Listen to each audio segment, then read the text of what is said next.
નમસ્કાર દર્શક મિત્રો, આઈઆરસીપી ન્યૂઝનું હાર્દિક સ્વાગત છે। હું છું પ્રીતિ જાની મકવાના।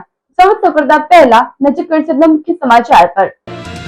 સરકારની મહત્વાકાંક્ષી 3 પ્રોજેક્ટથી ખેડૂતોના ખેતરોમાં વરસાદી પાણી ભરાવાની શક્યતા, ખેડૂતો આંદોલનના મૂડમાં। આમોદમાં 1300 થી વધુ મતદારોના નામ કમી કરવાના પ્રયાસ સામે વિરોધનો સૂર ઉભો થયો। દહેજની ખાનગી કંપનીના ડેપ્યુટી મેનેજરે લોનની લાલચે 11.5 લાખની છેતરપિંડીનો ભોગ બન્યા, પોલીસ ફરિયાદ નોંધાઈ। આમોદમાં જમવા બાબતે 4 મિત્રોએ એક મિત્રની હત્યા કરી નાખતા ચકચાર, 4 હત્યારા મિત્રોને પોલીસે ઝડપી પાડી જેલ હવાલે કર્યા। અંકલેશ્વરના જીતાલી ગામ નજીક આવેલા માધવ ઇન્ડસ્ટ્રીયલ એસ્ટેટના ગોડાઉનમાંથી 94 લાખનો વિદેશી દારૂ ઝડપાયો। દારૂ ભરેલું ગોડાઉન ઝડપાઈ જતા ચકચાર। અંકલેશ્વરના ગંગા જમના વિસ્તારમાં એક બેકાબુ કાર સોસાયટીની દિવાલ તોડીને સીધી એક મકાનમાં ઘૂસી ગઈ હતી। આ ગંભીર અકસ્માતમાં સદનસીબે કોઈ જાનહાનિ થઈ ન હતી। પ્રાથમિક માહિતી અનુસાર કાર ચાલકે વાહન પરથી નિયંત્રણ ગુમાવતા આ ઘટના બની હોવાનું માનવામાં આવે છે। બેકાબુ બનેલી કારે રસ્તા પર ઊભેલી અન્ય એક કારને પણ અડફેટમાં લીધી હતી, ત્યારબાદ તે મકાનમાં ઘૂસી ગઈ હતી। અકસ્માતને કારણે મકાનની દિવાલ અને વાહનોને નુકસાન થયું છે। આ ઘટનાના પગલે સોસાયટીના રહીશો ભયભીત થઈને ઘરની બહાર દોડી આવ્યા હતા। સ્થાનિક પોલીસને જાણ થતાં તેઓ તાત્કાલિક ઘટના સ્થળે પહોંચી તપાસ શરૂ કરી હતી। પોલીસ દ્વારા અકસ્માત કયા કારણોસર થયો છે તે દિશામાં તપાસ શરૂ થઈ છે। કન્સાઇન એરોલેક કંપની દ્વારા તેમની CSR કોર્પોરેશન સોશિયલ રિસ્પોન્સિબિલિટી પ્રવૃત્તિ અંતર્ગત નારી સંરક્ષણ કેન્દ્ર ભરૂચ ખાતે કિચન તથા ડાઇનિંગ હોલનું નવીનીકરણ કરવામાં આવ્યું હતું। આ અવસરે પંપ, એન્ડ્રોઇડ LED રસોડું, સામાન્ય વ્યવસ્થાઓ અને ફ્રૂડ પ્રોસીઝર માટે પણ જરૂરી સાધનો તેમજ જ્યુસર અર્પણ કરવામાં આવ્યા હતા। આ કાર્યક્રમમાં ભરૂચના SDM મનીષા માનાણી ખાસ ઉપસ્થિત રહ્યા હતા। તેમણે કન્સાઇન નેરોલેક કંપનીના આ માનવ સેવા તથા સમાજ હિતના કાર્યને બિરદાવતા કહ્યું હતું કે આવા CSR પ્રયાસોથી નારી સંરક્ષણ કેન્દ્રમાં રહેનારી મહિલાઓને વધુ સુવિધાસભર અને આરોગ્યદાયક વાતાવરણ મળશે। કાર્યક્રમ દરમિયાન નારી સંરક્ષણ કેન્દ્રના અધિકારીઓ તેમજ કર્મચારીઓમાં કાશ્મીરાબેન સંવંત, મહિલા અને બાળ અધિકારી મહેશ દેસાઈ, ઇન્ચાર્જ દહેજ પ્રતિબંધક અધિકારી અસ્મિતાબેન સંગડા, ફિલ્ડ ઓફિસર તથા પ્રિયાબેન પઢિયાર, નારી સંરક્ષણ પ્રતિનિધિ ભરૂચ હાજર રહ્યા હતા। સાથે કન્સાઇન નેરોલેક કંપનીના પણ અધિકારીઓ હાજર રહ્યા હતા। ભરૂચ શહેરમાં ગુજરાત રાજ્ય યોગ બોર્ડ દ્વારા મેદસ્વીતા મુક્તિ શિબિર 3નો પ્રારંભ કરવામાં આવ્યો હતો। આ શિબિર GNFC સ્પોર્ટ્સ કોમ્પ્લેક્સ, માતળિયા તળાવ, શક્તિનાથ, જાડેશ્વર, શ્રીનાથજી સોસાયટી અને ચાવજ માંગલ્ય રેસિડેન્સી એમ 4 સ્થળોએ યોજાઈ રહી છે। ભરૂચ જિલ્લાના કોઓર્ડિનેટર બિનિતા પ્રજાપતિના સાનિધ્યમાં તેનું આયોજન થયું છે।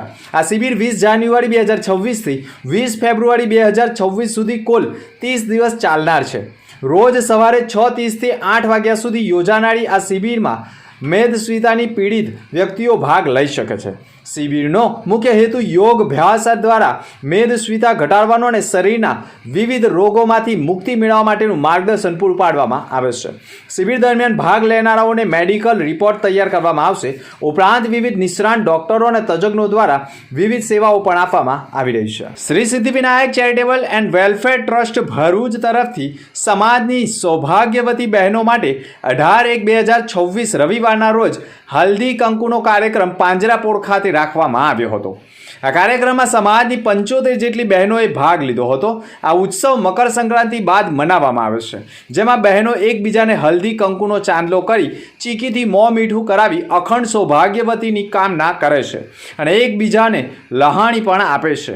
જેમ તલ, સિંગદાણા, ગોળ સાથે મળી મીઠાશ આપે છે, તે જ રીતે સમાજના બધા જ લોકો એકબીજા સાથે હળીમળી સંગઠિત થઈ રહેવાનો સંદેશો આપવામાં આવે છે।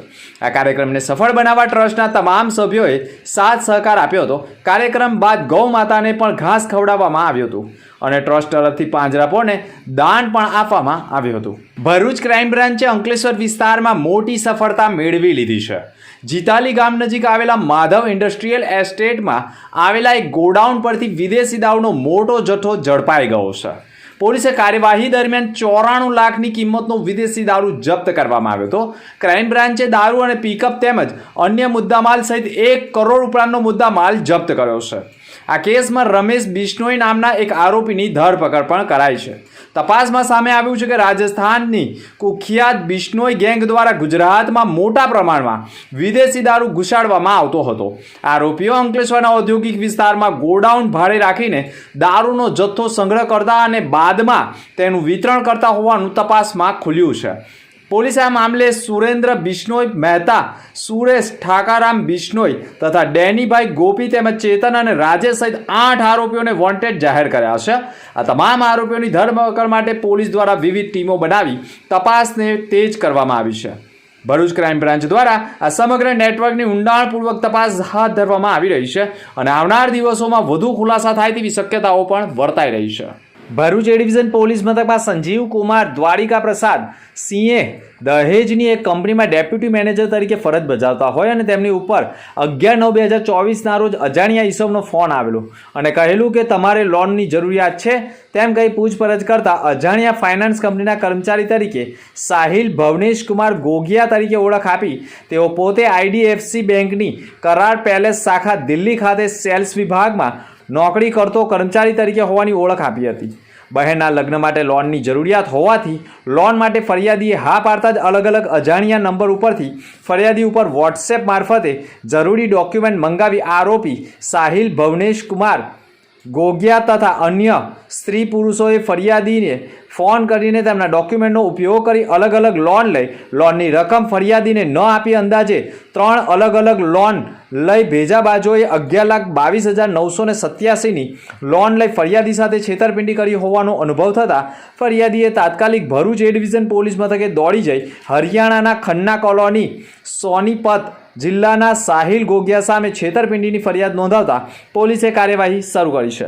આમોદ તાલુકાના દાંડા ગામના રહેવાસી વિષ્ણુભાઈ વસાવા, ઉંમર વર્ષ 26 વર્ષ, તેમના 4 મિત્રો રાહુલ ઉર્ફે મેહુલ પ્રવીણ વસાવા, ભૂમિત અરવિંદ વસાવા, અલ્પેશ વસાવા અને કનુ વસાવા સાથે 14 અને 15 જાન્યુઆરીના રોજ જમવા બાબતે વિવાદ ઉતર્યા હતા.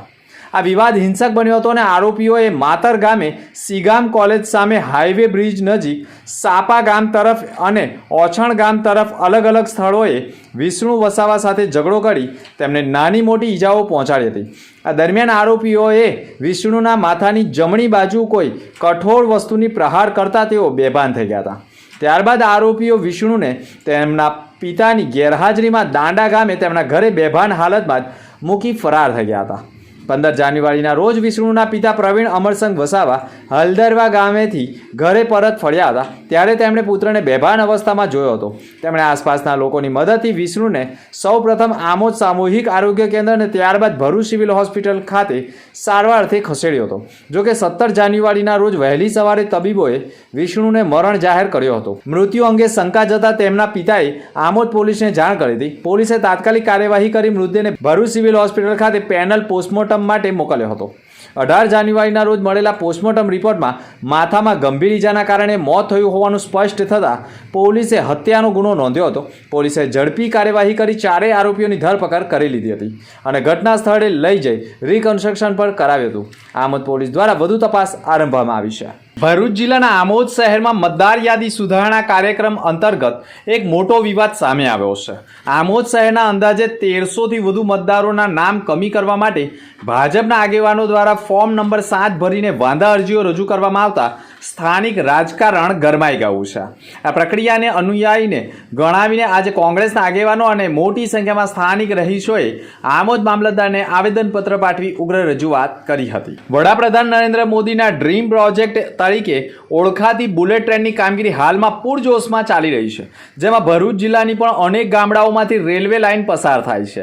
આ પ્રોજેક્ટ તેમજ ડેડિકેટેડ ફ્રેટ કોરિડોર માટે પણ અનેક ખેડૂતોએ પોતાની મહામૂલ્ય જમીન સરકારને સોંપી દીધી છે. ડેડિકેટેડ ફ્રેટ કોરિડોરની કામગીરી પૂર્ણ થઈ ચૂકી છે, જ્યારે બુલેટ ટ્રેન પ્રોજેક્ટનું કામ હજુ પણ ચાલી રહ્યું છે.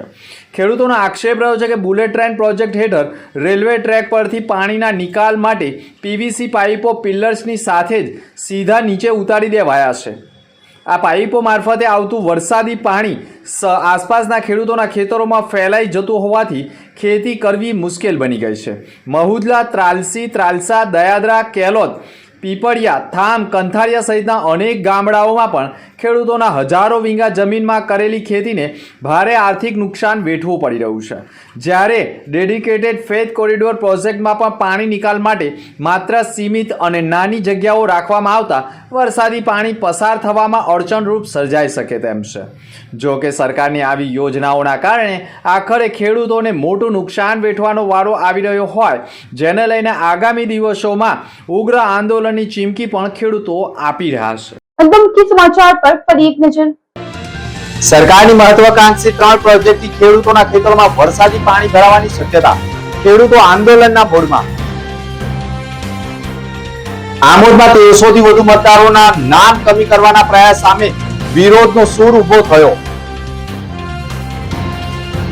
દહેજની ખાનગી કંપનીના ડેપ્યુટી મેનેજરે લોનની લાલચે 11.5 લાખની છેતરપિંડીનો ભોગ બન્યા. પોલીસ ફરિયાદ નોંધાઈ. આમોદમાં જમવા બાબતે 4 મિત્રોએ એક મિત્રની હત્યા કરી નાખતા ચકચાર. 4 હત્યારા મિત્રોને પોલીસે ઝડપી પાડી જેલ હવાલે કર્યા.